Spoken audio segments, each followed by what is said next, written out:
أمي، إن شاء الله تضلوا بألف خير وصحة وعافية. اليوم رح أعمل معكم نعطون على طريقتي. عنا كيلين نعطون، رح نغسلهم ونجهزهم مشان نجرحهم.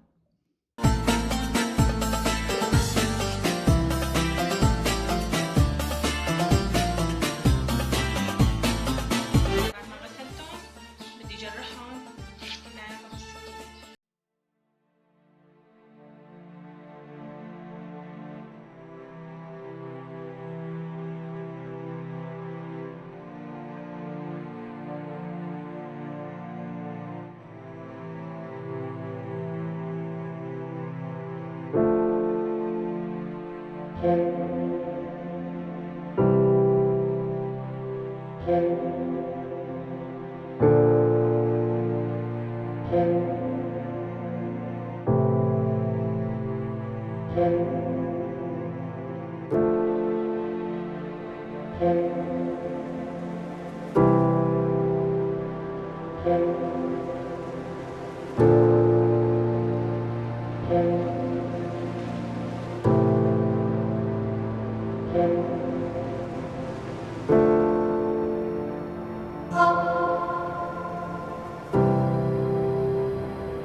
عليه المي مشان نصفيه وننشفه كتير منيح.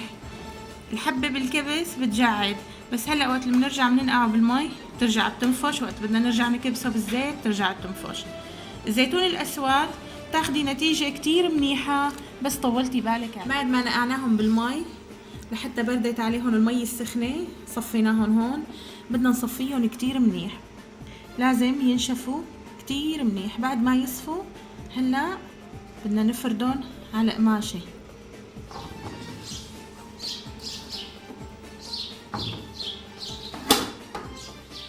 نفردهم على قماشة ونتركهم لينشفوا على الآخر مشان نكبسهم بالزيت أو مي وملح وليمون.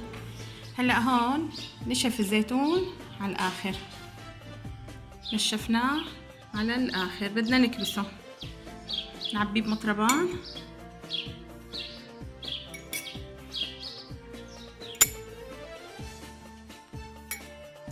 اهم شي تنشفيه مثل ما قلت لك. وبرجع بقول لك الزيتون الاسود اذا بدك تاخدي نتيجة كويسة بدك تطولي بالك عليه، بده تقريبا شهر وتاخدي زيتون خالي من المرار.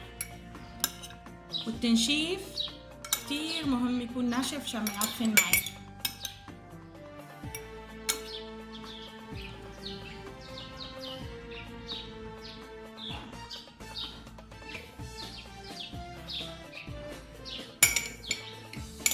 حط له ليمون شرايح،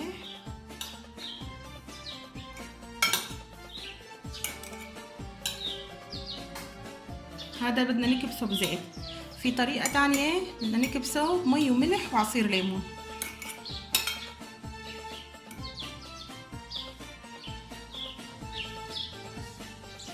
هلا هيك جاهز.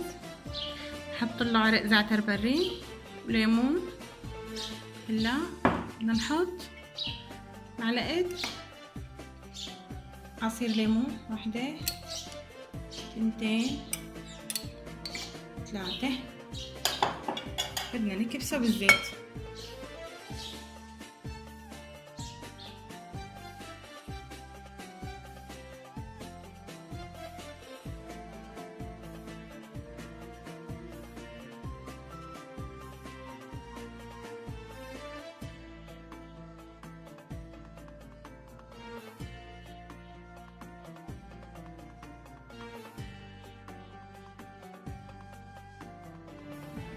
الطريقة الثانية هي رح نكبسه بالمي والملح. بنعمل له مملح، كيل كاسة مي، معلقة صغيرة ملح، هي المعلقة. بدنا نحط له عصير ليمون وشرايح ليمون وزعتر بري. نحط له هلا عرق زعتر بري وليمون، ونحط له فنجان عصير ليمون، ونحط له مي وملح. وفيكي بعد ما تنشفيه على الاخر تعبيه بأكياس وتخزنيه بالفريزر. بس هلا بما انه ما في كهرباء هذا احسن حل، انه تخزنيه بمي وملح. مي وملح وليمون. بتطالعيه بتحطي عليه زيت الصحن 100 صحة هنا.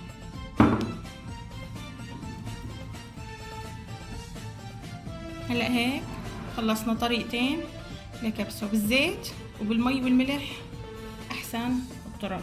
اذا عجبتك الطريقة لايك واشتراك بالقناة وتفعيل الجرس. نكبر فيكم.